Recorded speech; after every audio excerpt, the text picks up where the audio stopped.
Well.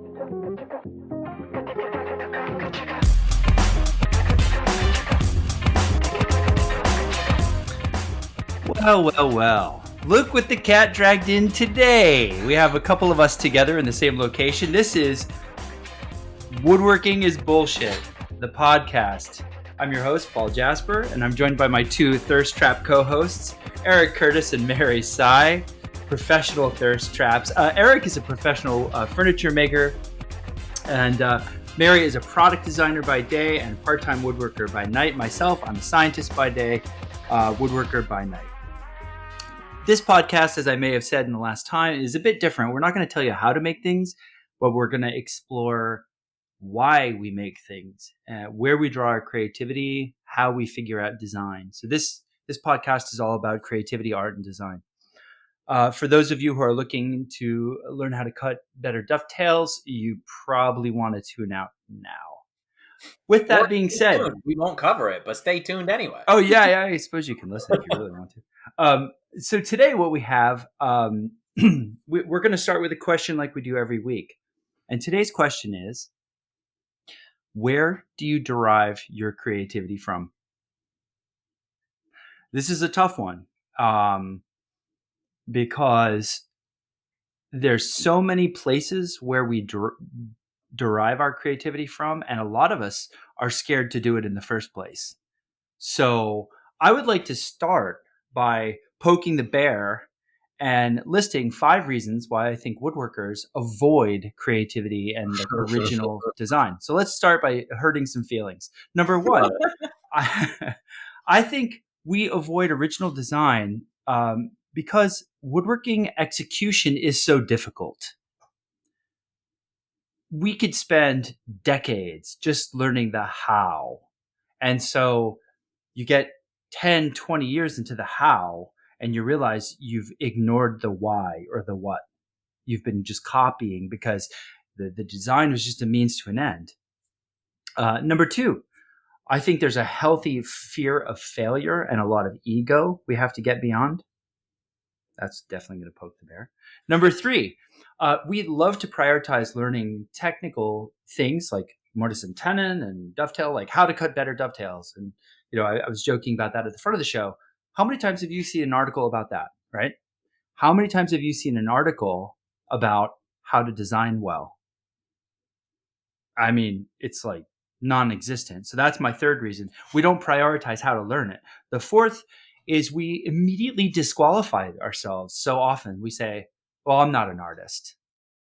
Like the artists are like these real talented motherfuckers out like somewhere in the somewhere out there. It's not me. I'm not talented. I'm not. So we disqualify ourselves and we have imposter syndrome. So we don't even give ourselves a chance. And the last reason, the 5th, is this feeling of hopelessness. It's all been done before. I can't make a unique contribution. It's all been done before.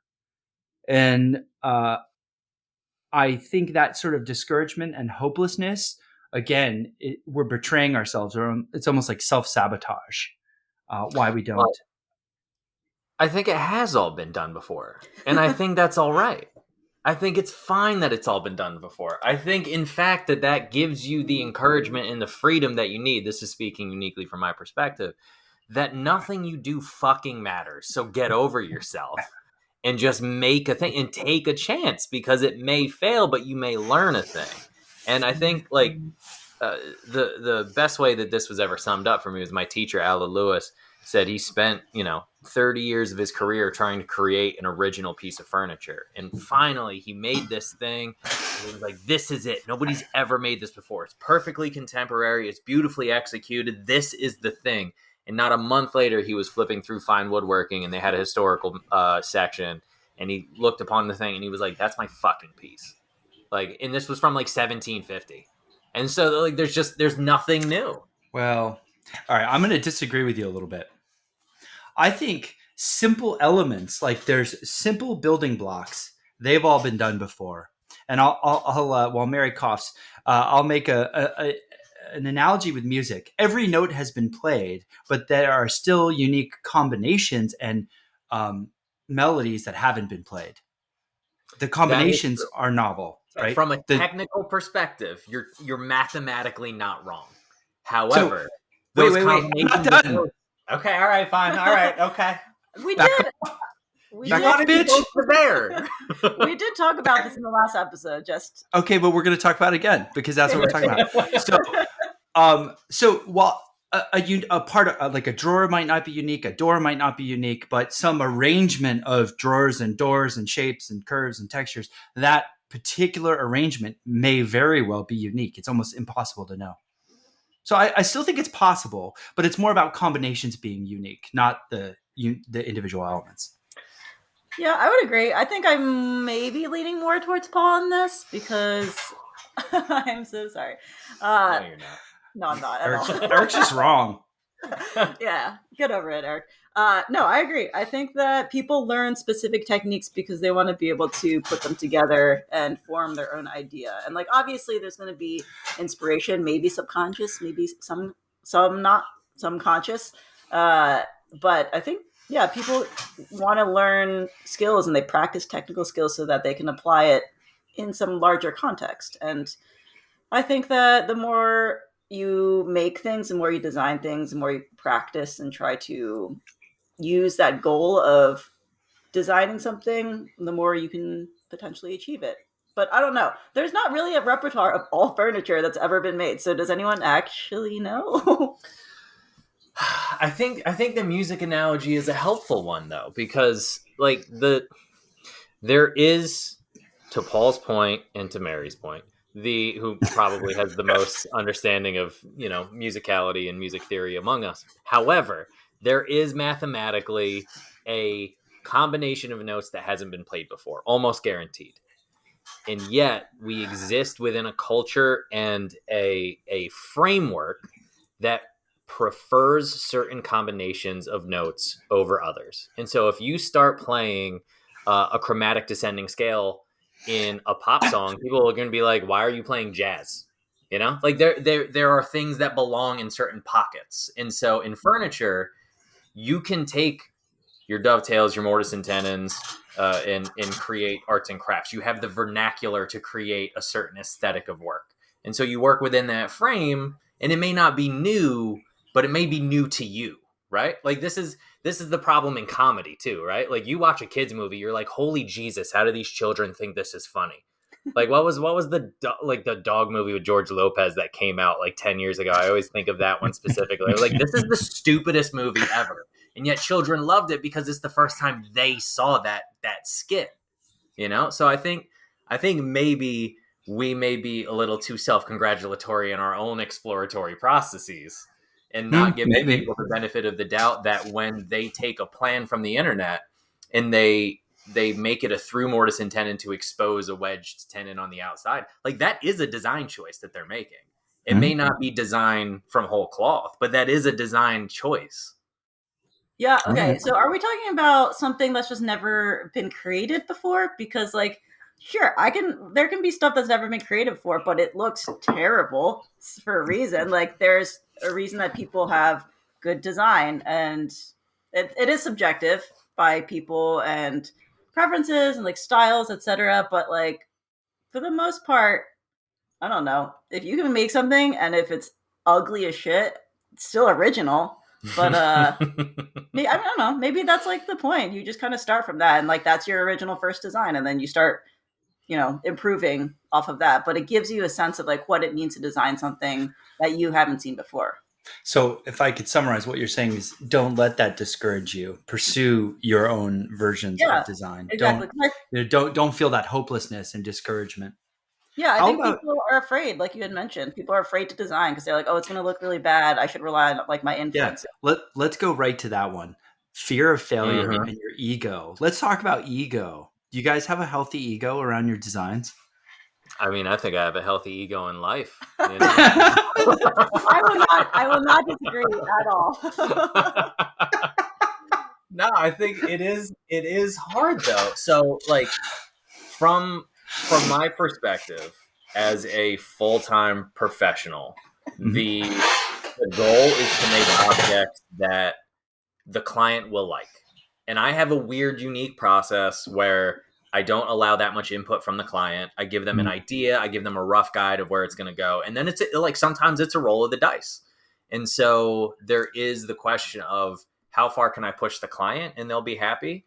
And how far can I push myself without alienating the client? Right. Because that's a real thing that you have to contend with. As far as my own like play pieces, I don't give a shit if they're bad. Like I will do dumb shit just to see what happens because there is built in acceptance of failure or the risk of failure in those moments. But those are boxes and tiny sculptures and things I can do in a weekend or a few days. It's different from spending a month or 2 months, or if you're a hobbyist in your garage, 6 months on a piece and risk failure. That's devastating. Hey, Mary, how do you deal with your ego? I think it actually takes me a little bit of time for my ego to come through. I definitely have one, but as you guys probably, all right. I mean, you guys probably know that I definitely self doubt a lot, and I overthink. Can definitely be insecure. So for me, like a lot of times, it's just the design is not good. It's not good. It's not good.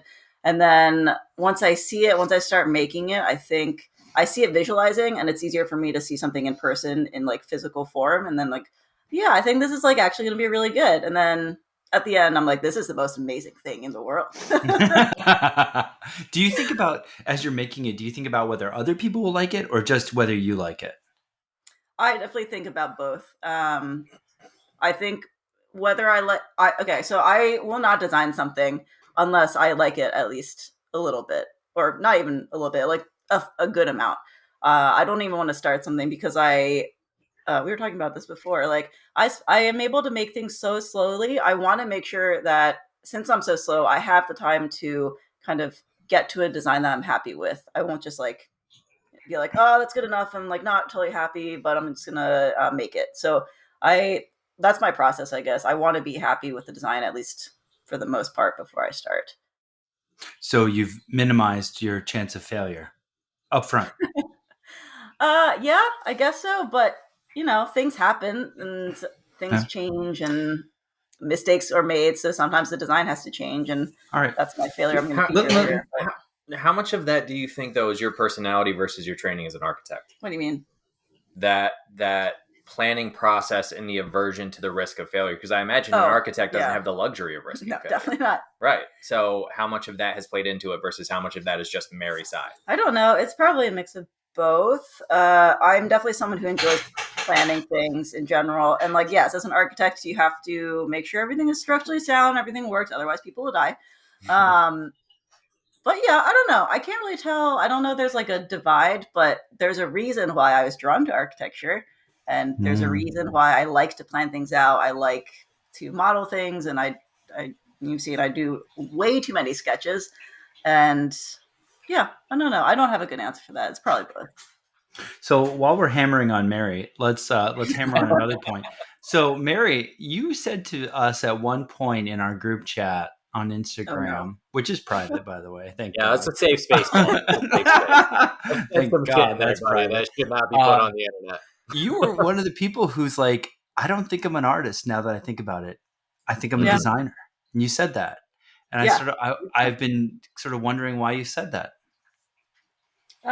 Because I focus more. Well, one, I am a product designer for my first job. So my life revolves so much around design in general, and that is for a client. You have to be aware of what are you contributing, and that brings value to someone else. It's not just a one-way road, kind of like, here's something that I've created, and this is my like way of getting this out of my head, etc. Design for me is more product focused. Like I'm solving a problem in these areas, especially as in, opposed like, to Eric, who doesn't even welcome the customer's input half the time. Zero. I will give them as minimal feedback as possible. I make them feel like they have input. That's my job. I'm just joking. He does. It's true, though. It's not gaslighting. Like this is what my process with a client is. Tell me what are the must-haves, right? What are the dimensions that you want me to hit? Specific dimensions, if there are some. Tell me if you have a preference of wood species. and tell me if there are pieces, whether in my portfolio or in another place of inspiration that you prefer that I can work off of. That's about all of the input that they have on the piece. And then it's, you have to believe me that I'm going to make the best piece I can in the time I'm making it. Because if you don't trust me, then like go to somebody else who's just going to make what you want. And they do trust you, Eric. I think they do, but I think that is different from you from working with clients who have very specific demands of what you're putting in front of them. Yeah, and like I think I like to try to bridge the gap more because I focus more on design and client work in general. Like in woodworking, when I work with a client, I try to do more of what you do, and like input my own voice. I have like a certain aesthetic and style, so I want to make sure that comes through. But I also will always send a sketch and a rendering or something to the client and be like, this is what I like, this is what I want to do. Like, what do you think? What are your inputs? And that way it's very much a collaboration. It's very much like 50-50. Yeah. See, I know a lot of people work like that, and I think there's a lot of value in that. The issue I've run into in that process, and for any clients, past or future, I'm not disparaging you. I love you. I appreciate everything that you allow me to do in this life. However, I found that many clients, most of the time, don't know what they want.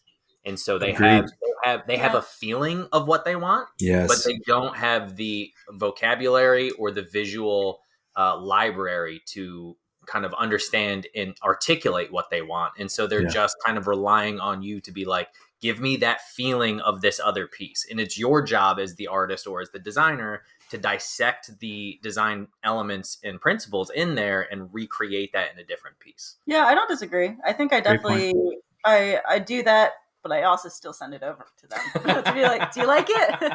Yeah, Eric. I don't do that. What do you do, Paul? I used to sort of like Eric, that I would ask what are the must-haves and I'd work my own vision within those confines. And funny enough, sometimes having some confines actually stimulates creativity. It's weird because a blank piece of paper is just a bit too much, but actually having a few rules and you come up with all these cool things that can fit in those rules. So that's sort of a counterintuitive point about design, that having some limitations actually may stimulate design. For sure. And lately I got a little worn out of that after 5 years or so. So I basically stopped taking commissions for a small time and I've just been making whatever the hell I want. So I'm back to the blank paper. And I'll tell you, it's a blessing and a curse because it's really your own voice. But I go through these real peaks and valleys of motivation. Like I won't go in the shop for a week because I'm just like, I don't feel like it. And then I'll be so hot to trot about what I'm working on. It's weird, whereas having client deadlines keeps you more regular. So each way I work seems to have their own unique challenges. I do want to put it back to Mary, though. There was another point that I think, Mary, you can actually uniquely contribute to, which is, look, there's a million books on how to cut dovetails and how to flatten boards and how to glue ups. Where is the education around design? I mean, it must exist. It must be in art schools. It's certainly not in the woodworking community. And I guess I'm asking, where is that education? Is it easily available to get to? And why isn't it part of the woodworking community? That's a very loaded question. I'm afraid I'm going to sound so bougie.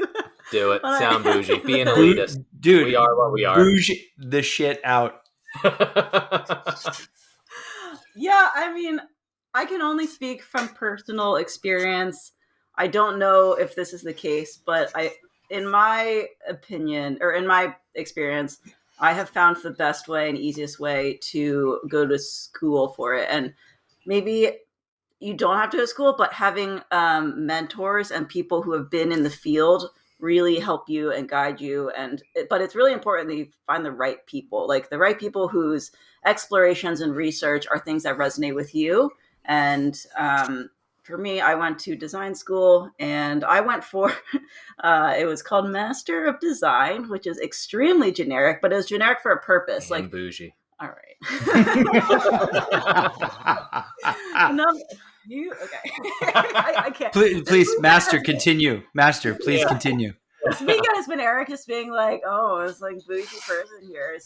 That's why we're friends. Oh my god. Yeah, but for me, like I went to school and like they kept it generic because they want people to be able to branch out. So it was people from all different kinds of backgrounds. Like I was an Hmm. architect, there were product designers, former like toy designers, and people who had never done design before. So the idea is to like I don't know stimulate your design thinking, and it's not just confined to what you were before. Like if you are interested in product designer, UX design, they gave us a way to do that through multiple projects. There was just like a large range of exploration. So then you can figure out, you know, what this is what I'm interested in. This is like a Okay. path that I really wanted to like dive deep. So I think Okay. that So people could do that anyway, like not going to school. It's just you have to be able to spend the time and like do the projects and also talk to other people who could but give you Mary, like, feedback. let's think about like who's in the woodworking field, or like who might be listening to this. Mhm. What percentage of them are going to be able to go to school for design? Like 0%, or Yeah, like I know. tiny, right? So Yeah. what are we left with? What can we do? Like I've looked for continuing education classes online about design, and I can't seem to find the Yeah. right thing. Yeah. It's really difficult. The thing is, I think I come. Well, I don't know. What kind of classes have you been looking I for? mean, Because like generalized design. Like, is there a way to learn the just like the basic rules of wood movement and joinery? Is there like a similar thing, or an analogous thing in design? I think you have to be more specific though, because like if I'm thinking about my UX and product design world, which is all digital, that's not as applicable. But if you're talking about industrial design, I think that is probably my biggest influence. You like really focus on what are like it gets so granular. Like what is the kind of curve? There's like so many different numbers and letters for like this is the radius of these specific curves. Apple has the same curve. I forget what it's called for all of their products, and it's like very continuous and makes their brand what it is. So I Hmm. really like industrial design as an inspiration. Architecture, I think, is also related. It's all these like physical design projects, and I think that's where the best inspiration comes from to translate into woodworking because it hasn't been done before. It's something unique where you can take inspiration from. For me, it's usually architecture. These like large sweeping monuments and simple forms, and making that into something from wood, at least for me. I don't know. Maybe Eric has a different idea though, because Well, he went to CFC, so also bougie. I'm just saying. It is bougie. Listen, I've never denied it. It is bougie. I do think that there are places to learn design. I do think it is more on the industrial scale. hmm, Um, I I don't know that there are like continuing education classes around that hmm, because people I think this comes back to like the history of this craft that we love and how it's evolved into the modern age, right? Because you think of artists and designers and you think the media that those people inhabit are painting, sculpture, right? Music to a large extent. And these are processes, these are crafts that have been seriously altered by the advent of technology in the last 100 years. Let's take the painter, for example, right? The painter, for the history of the ability to put images on a wall, has been a craft, right? It's been the craft of storytelling and it's been the craft of actually painting. Renaissance painters were not considered artists, they were considered craftsmen. Renaissance sculptors were considered craftsmen, they were workmen, they were blue collar. And then you have the advent of photography, and all of a sudden, you don't need craftsmen to paint a painting of these people anymore because you can snap an image. And now you want to hire artists who are capable of creating these images with their hands and their imaginations that stir emotion and stir experience. And I wonder if, because there hasn't until recently in the last 20 years or so been this thing in furniture and woodworking, our craft has largely been the same since the advent of the table saw. And even then, that's just an advancement of hand tools. But now, with the advent of CNCs, 3D hmm, printing, computer technology, I wonder if the same isn't going to happen to woodworking over the next 100 years. hmm. So I I think it's just the way that we view and the general public views what we do as a craft rather than as an art, which may change over time. But Hmm. in this present day, there aren't really places that teach continuing education in design because nobody's really interested in learning it. Well, like what?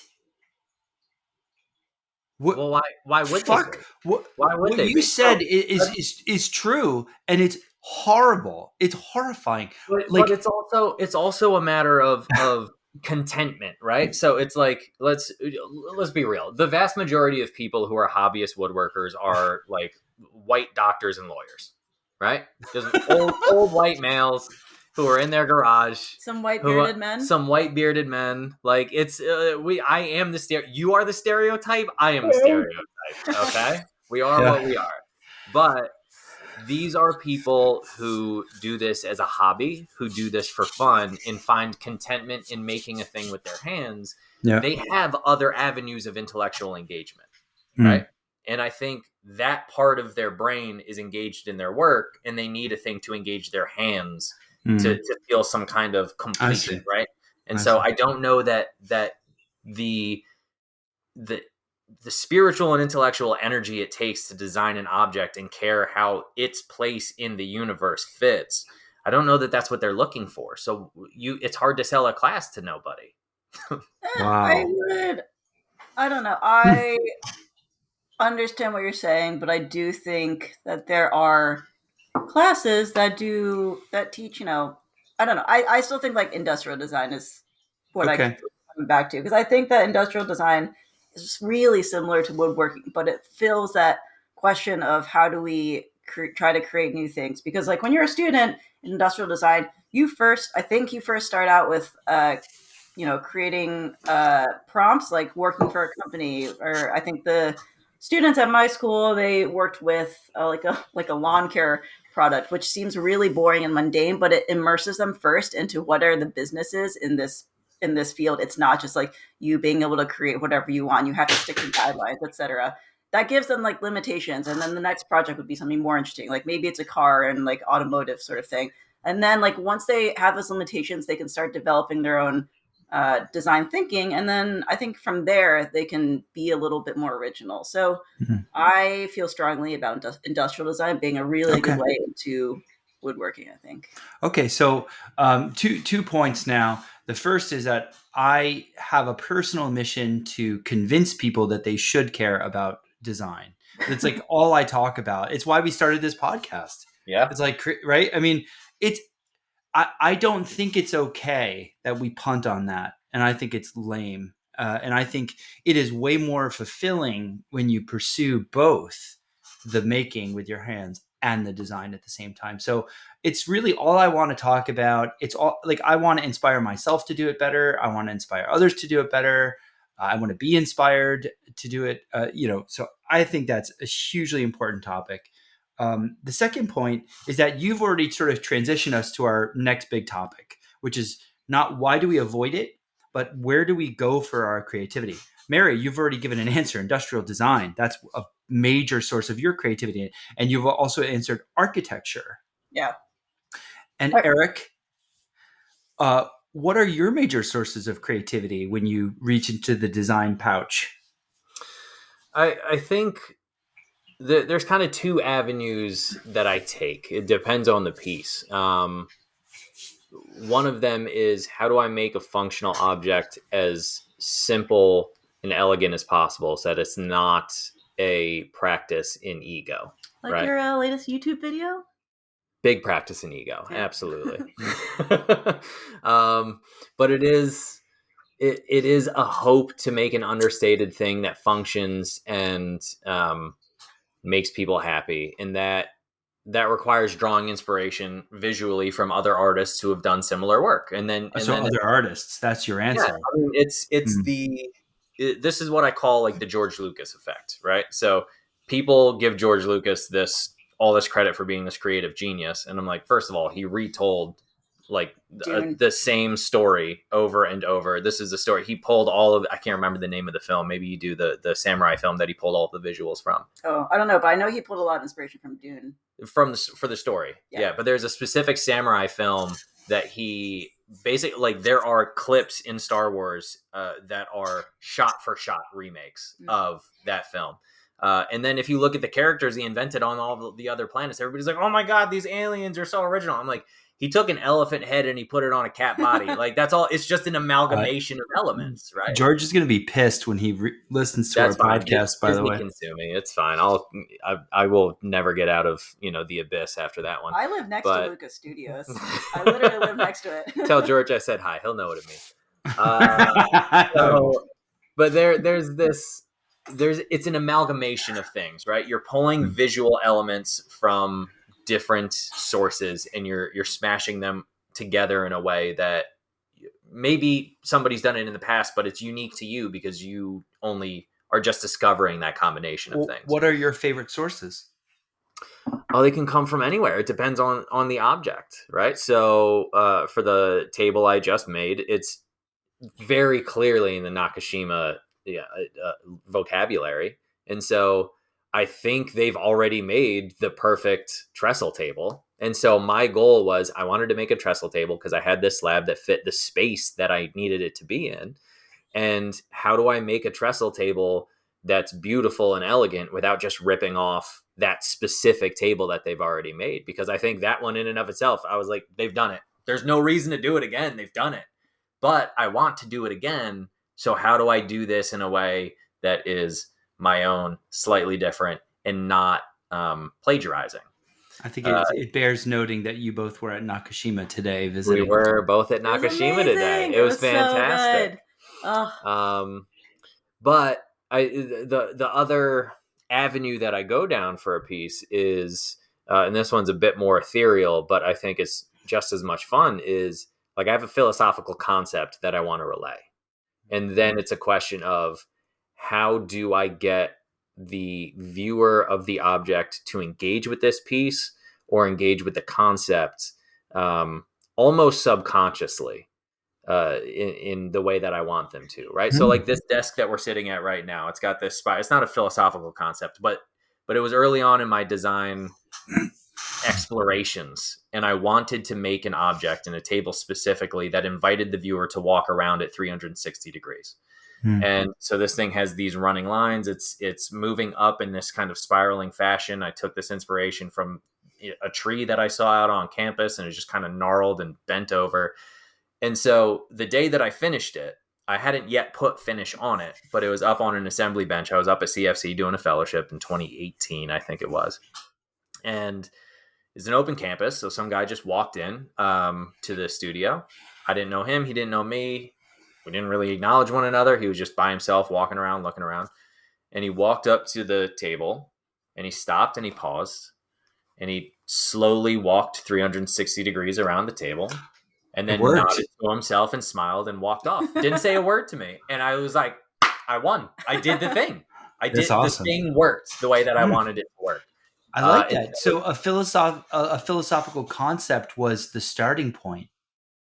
Yeah, it was this idea of like, how do I get somebody to engage with this piece in all dimensions, right? Not just like a normal table where you go front view, side view, 3/4 view. Great.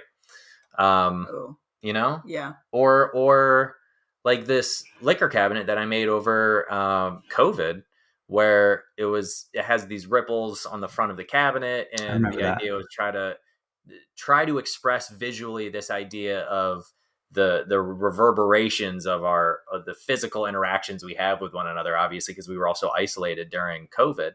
But an unintended consequence of that was I made what ended up being like a very clear handle for a door that doesn't have a knob or a handle on it. And so it's always so interesting to me to watch people walk up to that and handle it in the exact same spot. You can open that door along the entire length of the door, but everybody grabs it right there. And it's just one of those intuitive human things where you're like, why do people do that? And how can I get them to do that in some other way on some other piece? Was that Escher inspired? It must have been. He does the same thing. I don't know where I pulled that ripple from. I was just really into texture at the moment, but I think, it could have definitely been like in an extension of Escher, because I've been a fan of Escher's work for a decade. Well, what I love that you said, Eric, is how you were using philosophical either ideas or questions, or you were using ideas to guide the design.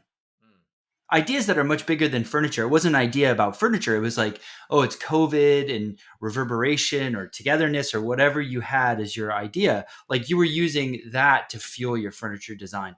Like that to me is super cool because when people see or hear that that is what guided it, it just, you understand it in a whole new sense. And I think many painters do that.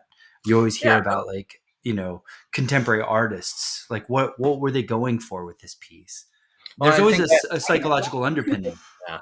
I think that comes back to that feeling I was talking about with clients before is they want a feeling. And my Yeah. job is to provide them that feeling. I don't think it's dissimilar. It's like I had this feeling, I had this thought, and then the next question is, how do I express that visually That's without so cool. words? Right? That's really It's bringing back to music. Like it's the same thing. It's like you have a feeling, an emotion, a moment. How do you express that sonically without the use of words? And we've right. built in Western society this vocabulary of musical notes and combinations that allow, like the moment you hear that halftone dissonance, you're like, some shit's about to happen. I don't know what, but it makes me anxious. And that's purposeful. And you use that in those moments.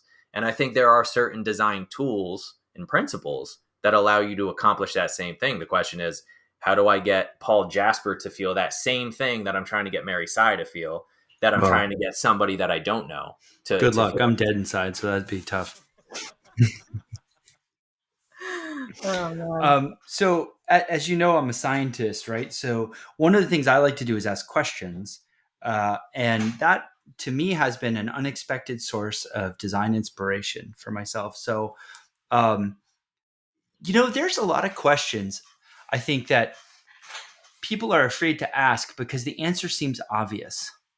But if you actually ask it anyway, you realize very quickly that the answer is actually not obvious. You might think it's obvious and it's not. And it has led to extremely interesting avenues of research. So I've learned this lesson to not ask, don't avoid what you think are dumb questions. And so I asked a simple question. This led to a whole design thrust for like 5 years. The question was, do humans prefer certain shapes? That was it. Mm. Yes, I don't know. definitely. Yeah, Mary, do they? Yes, this is absolutely. Okay. this is character design. How do you know that? There's been a lot of research done on. Yes. There's been a lot of research done. Like, look at any industrial design or like product design company. Like, why do people Yep. like the iPhone?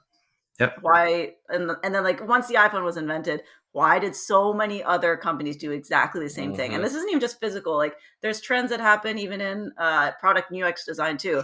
In the 90s, everything was like super square, Okay. 90 degrees, and then we overcorrected, in my opinion, and went extremely round. And now we're in the middle. We're kind of like still kind of rectangular, but with like really small corner Okay. bevels, things like that. So Mary has gotten into exactly what. So you said there's research on it. There absolutely is. And I'm not, I'm like, okay, let's find this research. I have an account on PubMed. I search the research, I search research papers all the time. Let's find these. And after like about an hour, I found it. I got myself on a line of research that is like human preference for shapes. And I guess the no duh is like, why aren't we using this information to guide our designs? Like, if you want people to like what you make so that they buy it, shouldn't you know what the human preferences are at a biological level? Okay, But so who's going to do the research though? Because I think me. people rely on. Well, that's the thing. There are people who are interested in that, and they're willing to do the research. But a lot of other people, like in fashion, they allow the larger companies or like the experts to do that research Set the and let trends. let it trickle down to the everyday person, and then that's Well, how they're going. whatever. I think we shouldn't avoid that. I mean, look, it's as simple as going to pubmed.com and searching like search terms. Anyway, I found a whole line of papers. I read them. And the question is, and like, this is so crude. Do we like prefer sharp angles or curves? Curves. Rectilinear or curvilinear? Curvilinear. Eric, what's the answer? We're the human body. It's curvilinear. Mary, what's your answer? Yeah, I think I would agree. Yeah. Yeah, it's 100% curvilinear every time. And the way they test this is very interesting. They'll take, for example, 2 rooms and they'll deck it out with 2 chairs and a desk and a window and a light and a plant. And these 2 rooms will have the exact same elements and the exact same arrangement, but one has all squares and one nothing has a sharp corner in it. It's all curves, but everything else is the same.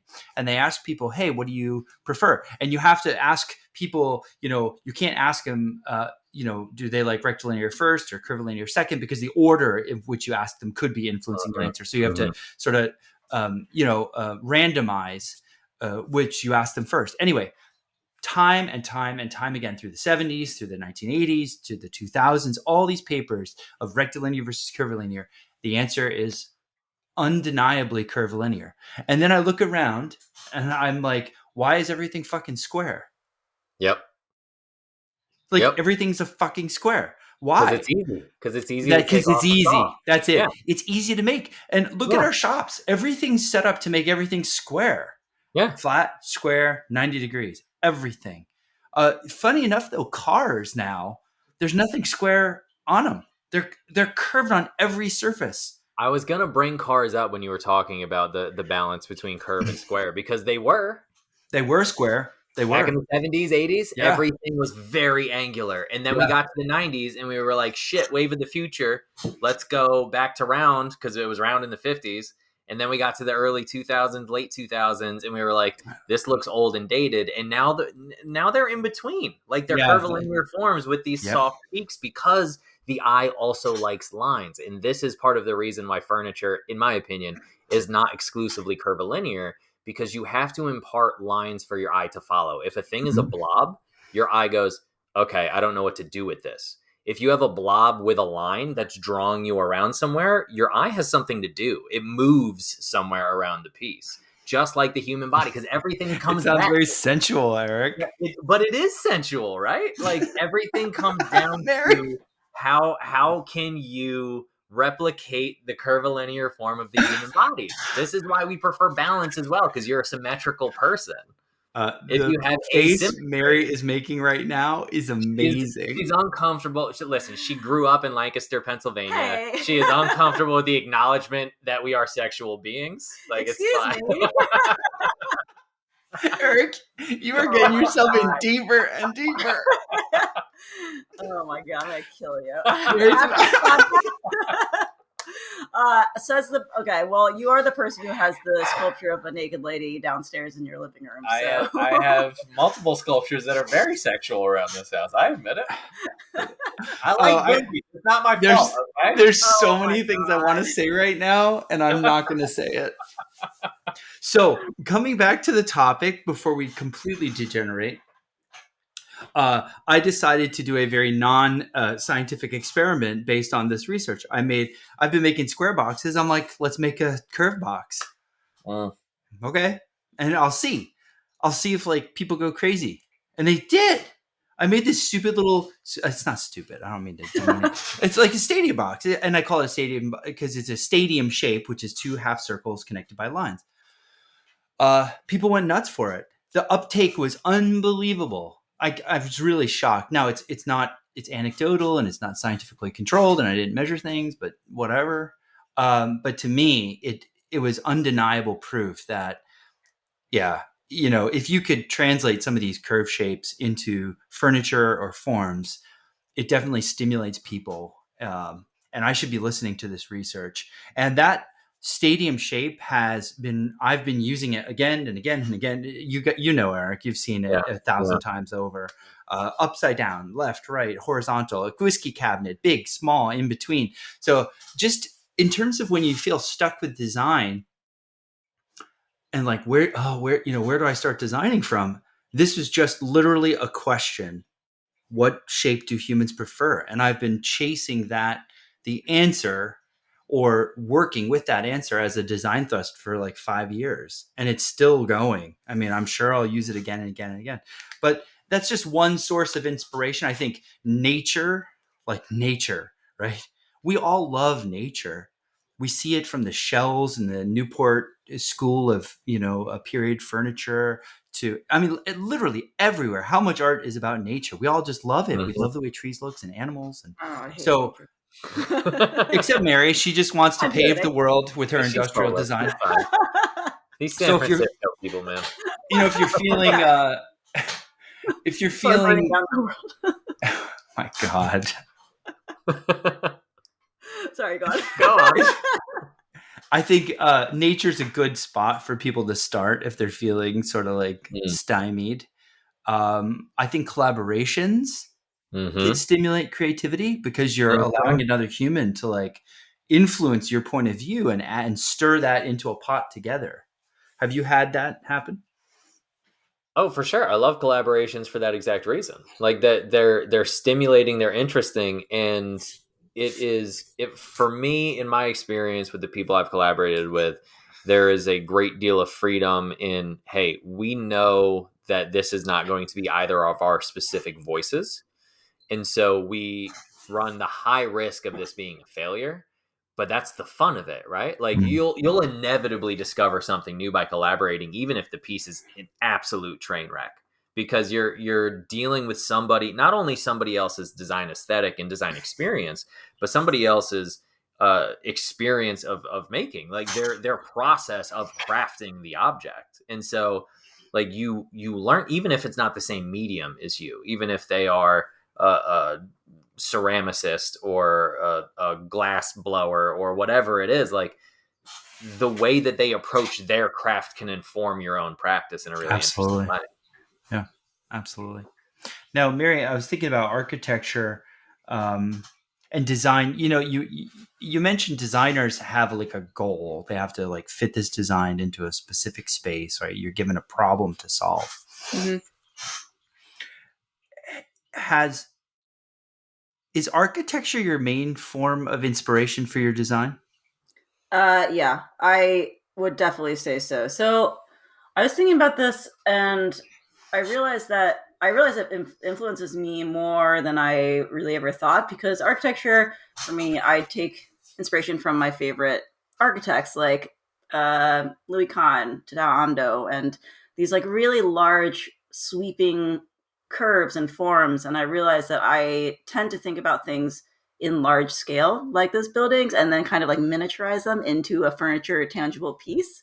And I think that that those elements from architecture are what I enjoy the most. So I want to incorporate them into my pieces. I think I like there's a fun fact is like whenever I finish a piece, I try to take a macro photograph where it looks like those confusing perspectives that you can't tell if it's a part of a Mm-hmm. building or if it's part of your furniture. So like um if I have like if you're thinking about like a row of columns, I can take a photograph of like my last piece I did of I had like a bunch of consecutive slats. Like I like being able to frame that photograph where it looks like, oh, is this like with the lighting, with the shadows, with the proportions?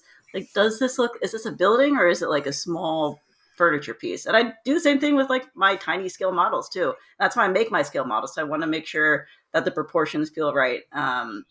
So I think, that's architecture is definitely my largest inspiration. I think that there's so much brilliance out there in these large forms that people don't, they just kind of take for granted. They don't really notice it, especially in like the simpler ones with, you know, I don't know. I like Louis Kahn and his concrete, or yeah, I don't know if people are audience knows Yeah, about I'm concrete. not familiar with his I, name I per think I se. think you explained it to him. Yeah, but he's known for really reshaping what concrete can do. He did really interesting large geometric forms with concrete in India and a lot in the U.S. as well. But I think that Mm. there's something to be learned from these monuments that people just kind of walk under and don't notice because they're so much bigger than them and they don't look up that much. And I think we're missing that. So, do you ever find that the creativity well runs dry? For And me, you're like, yeah, and you get like the equivalent of what is writer's block. oh yeah, 100%. And Yeah, what do you do? if you saw my sketchbook, it's literally like if you see my iPad, it's thousands of pages of like, this is terrible, but like I need to just get all of this stuff out there. And like if I have design block, then I just start sketching. It's just, and I start like Mm. putting photos on the page, and like even if I don't like them, I force myself to like start sketching and sometimes 3D modeling and stuff like Okay, so that. And drawing gets you out of it. yeah, I just need to force myself to keep going, and something will happen. Sometimes it takes much longer, but that's okay. Eric, how do you get out of your block? I force myself to make something. It doesn't have to be the thing. It could be the thing. It could be like if the thing is low stakes, it could be just make the object and risk failure. But if it is an object for a client or something I can't, something I need more time for, and I'm not sure where to go with it, I will try to stop thinking about it, and I will force myself to get back into the habit of like the muscle memory of making a thing. Because something about that, for whatever reason, the way my brain works, like the moment I'm making an object, it's like this thing of like, oh yeah, I know how to fucking do this, you know. Mhm. And I might stumble across a thing, I might see a line, I might impart a line on a piece of wood where I go, oh, that's the idea for this next thing. That's where it is, that concludes the problem. So it's both allowing myself the space to not think about it and giving myself enough stimuli where something might spark that idea and I go, okay, now I'm ready to start. Hmm. What about you? For myself, I usually I don't push that day. I usually like stop because I find I just waste a lot of time and get frustrated. So I sleep, and then the next day usually it just feels a little different, just magically. Mm.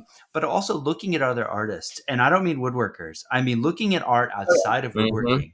And I think that's a mistake a lot of us make as woodworkers is we only consume a diet of other people's woodworking. How boring is that? Not that their Mm-hmm. woodworking's boring. I don't that wasn't a shot across the bow. But when you think about Or is it how bullshit? Or is it woodworking bullshit? is bullshit.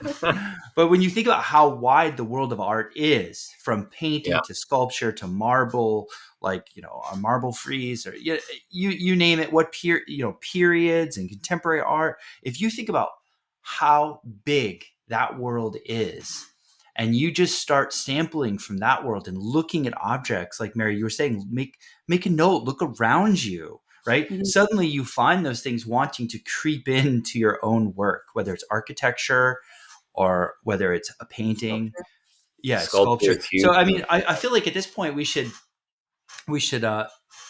sort of summarize, what we've listed as our sources of design inspiration, because I think people like, there's a lot of talk. So let's bring it back to. So I've heard architecture, Mhm. which really is like other fields of art Yeah. inspire Mm-hmm. design, right? I've heard nature. Mm-hmm. That's a huge one. We all Huge know one. that. That's Go down to the it's so river, like get skip some it's stones. Yeah. yeah, it's so big. It's such a given. I almost don't feel like we need to even talk about it. Mm-hmm. Um, I've Sculpture. heard. Say it again. Sculpture. Sculpture, other Yeah, forms of and art.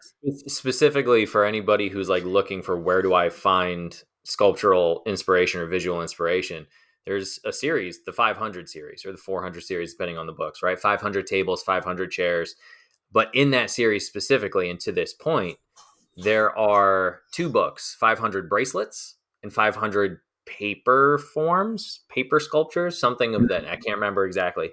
Both of those I think are more helpful than the 500 cabinets, 500 boxes, 500 Mhm. chairs, because you see these forms that are outside of woodworking and they can Yes. inform the choices that you make as a woodworker, and you create really interesting things that way. Great point. Yeah. So look outside of woodworking. We talked about how questions can motivate design. We've talked about how collaborations can motivate new design. I would also add to it, technology can inspire design. Since Mm-hmm. I've gotten a CNC, it has definitely affected the designs I will pursue or not pursue, because they were literally intractable previously. They Mm-hmm. were unmakeable until Mm-hmm. that machine came into my shop. And suddenly a whole new avenue of designs is on the table. So we can put that whole like CNC traditional woodworker bullshit to bed. this is a massive design enabling machine. And I think it's part of every shop from now on. I agree with you. And I do think, and we're not going to get into this subject right now because this is an entire episode in and of itself. I think that is where this problem with generative AI is going to go eventually. Yeah. It is 15 years ago, 20 years ago, whatever it was, when CNCs started to become a major player in this field. Everybody was freaking out that it was the end of craft, that there was no longer going to be employed woodworkers in shops. It's all going to be computers. And 20 years later, there's still full-time woodworkers everywhere. Mm-hmm. So I think this is going to be the same thing. I think it's going to limit some aspects of woodworking, but I also think it's going to open up a huge range of opportunities that could be really interesting and otherwise hitherto have not been possible. Did you just say hitherto? Dropped it hitherto because this is a fucking- podcast for elitists. Oh my You God. are Mary. He called you bougie earlier. I know, right? Excuse me. How dare you? I'm sorry. Heretofore. Is that better? Oh my God. I'll add one more to the list. I think marketing and economics can also inspire design because I'll give you this in 10 seconds. I noticed in the everyday carry field, which is people who like, pocket knives and trinkets and flashlights and all this, I realized there was no fine woodworking. And I was like, why not? That's weird. I'll try to make something, fine woodworking and see if it has uptake in that community. And sure enough, it did. And so by seeing a marketing opportunity or a niche that was vacant and seeing I could contribute to it, that drove my design towards everyday carry gear, which was like a whole nother thrust that I've been going on for 2 or 3 years now. So, everyone's like, it's all been done before. Yeah, I think it's just about your perspective. Are you looking outside yourself? Are you, gobbling up art around you and talking to people and collaborating and looking, for opportunities? I do think there's a lot of possibility here. Yeah, I am glad that you also brought up technology because the CNC, I feel like that has a reputation for being like a production work tool. And a lot of people just use it, I guess, for, batching out mass production. But I think people don't approach these objects as ways of exploration. And I could talk about this forever because I did my master's thesis on this with like 3D printing. But like CNC, think of like all of the capabilities that you can do that you can't do by hand and you can do utilizing all of the different axes. And like being able to push that boundary with a new tool is so much more interesting than, or I don't know, in my perspective, than like replicating something that could probably already be done by hand. Like it would just be slower if you're just cutting out like a simple shape. But I think that I'm glad that you have a CNC because you can push the boundaries with it. Mary, I couldn't have a shop without it ever again. I've seen how much it enables creativity. And you're right. Everyone uses it to make like stupid jigs and forms, which is fine. But I think it's a design tool. I love it. I just insulted pretty much everyone in an episode. The entirety of our listener base. Oh, no. Sorry, everyone. I started out offending old white men, and then you brought it home with offending people. Well, who use you know how we're going to... listeners now. Eric, you know how we're going to make it up to him? I have a way that we can make it up to him. We're going to move on to our favorite segment, The Slide, where we feature some of the unreal thirst trap DMs that our friend Eric gets.